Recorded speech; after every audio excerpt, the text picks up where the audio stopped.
Hello and welcome to this video. In this one, I'm going to be making my endgame Iron Man keyboard.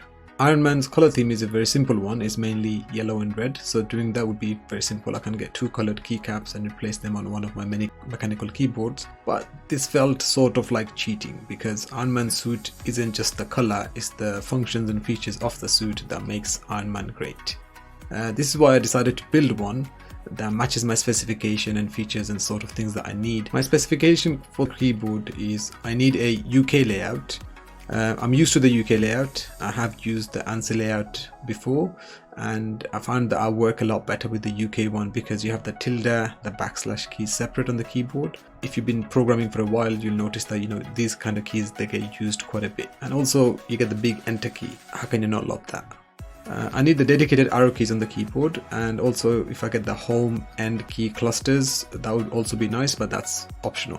I need a compact layout. I've decided to look into the 65% and the 75% model.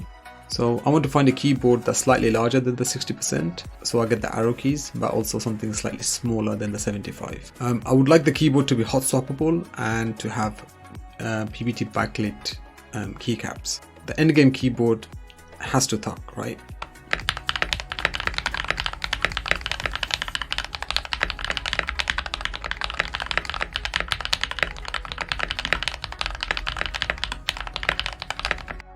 After searching online for a keyboard that matches my specifications, I found it.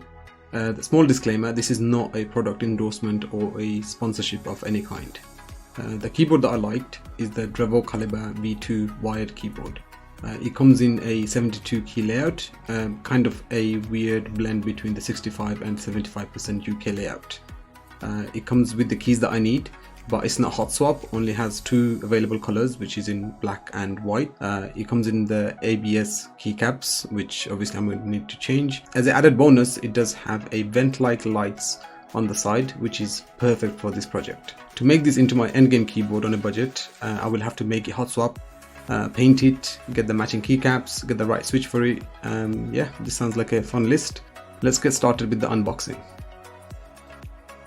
So let's unbox this keyboard now. This is the Drevo Calibur V2.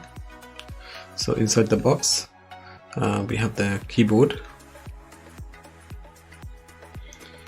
The USB-C cable is detachable on this keyboard and it is full RGB.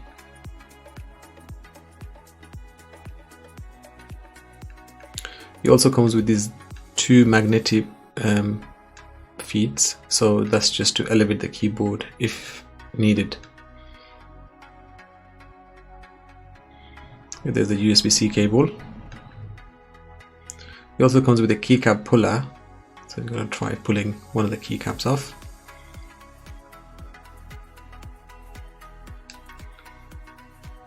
Okay, so see, it's the auto move red switch. Keyboard has a nice feature of side RGB lights, so they are interchangeable and they do animate.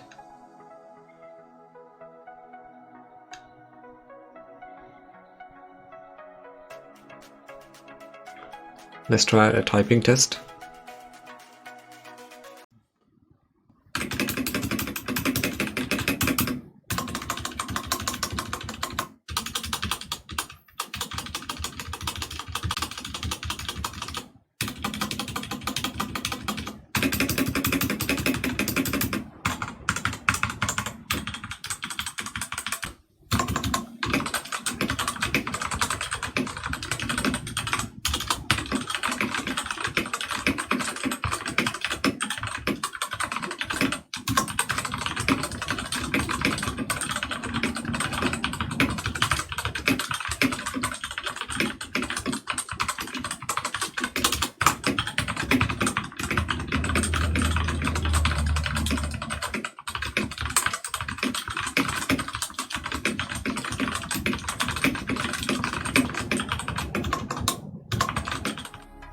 The keyboard comes with a white metal plate and the switches are mounted on top. Underneath the PCB, there's a nice little foam piece for condensing sound.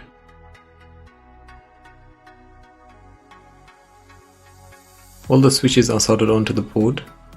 The KL hot swap socket does not fit, so I'll have to be creative to make this board hot swappable. The solution I found was with Millimax sockets. They sit on top of the PCB and you have to solder them from underneath.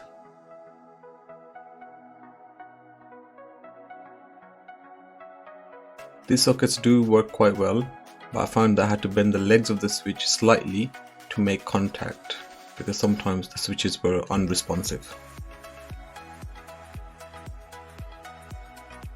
After a while, I actually managed to get all the Millimax sockets soldered. I'm trying it out with my Gateron yellow, red, brown and clear switches here, and they are all responsive.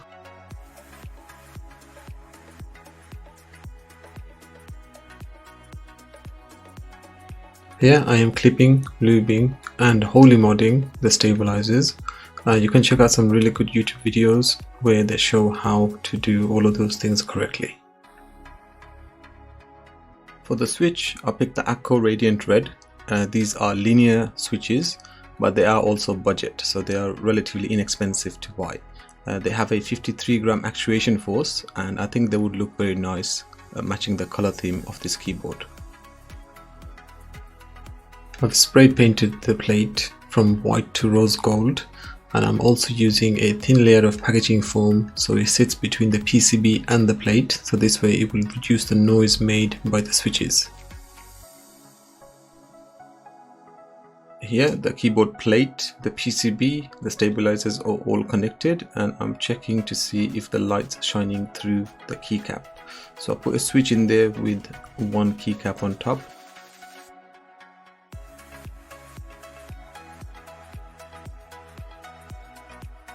I finished lubing the switches and now they are connected to the plate. The color theme between the rose gold and the Akko Radiant Red switch looks very nice. I think it actually goes with the theme that I'm planning to do for this keyboard.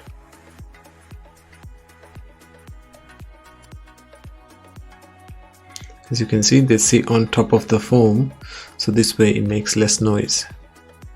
Okay, the base is finally done. I'm actually quite happy with the paint. So what I've done is I've made a mix between the red and the rose gold. What I've also done is I've used Iron Man decals on the bottom and then lacquer painted on top, so that way it doesn't peel off. So the way it printed, it was actually quite nice and it kind of sticks onto the paint without any bubbles.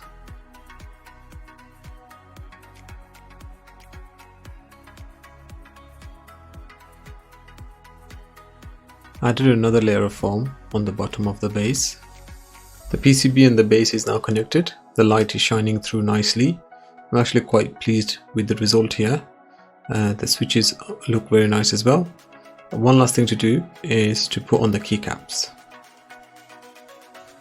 Two keycaps that I got is the red and the yellow PBT double shot keycaps. I'm going to put on a mixture of them.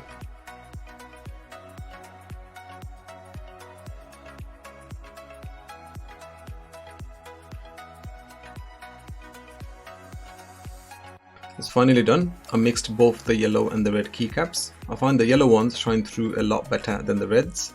The keycap set was missing the tilde and the hash key right next to the enter button. I had to replace that one with another red key. Unfortunately, the pause and the page up keycap on the side, for this keyboard they were the wrong height because they were slightly taller than the ones above them. So that sort of messes up the aesthetic. So what I had to do is I had to replace them with two other keycap sets as well.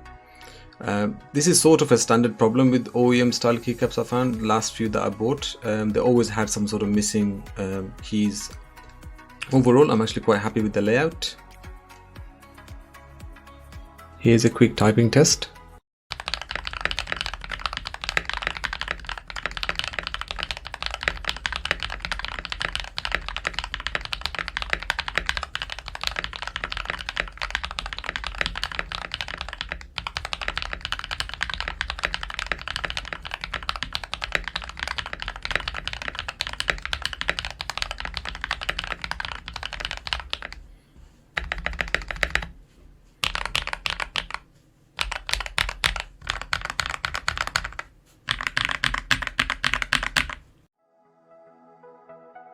Thank you for watching my endgame keyboard video.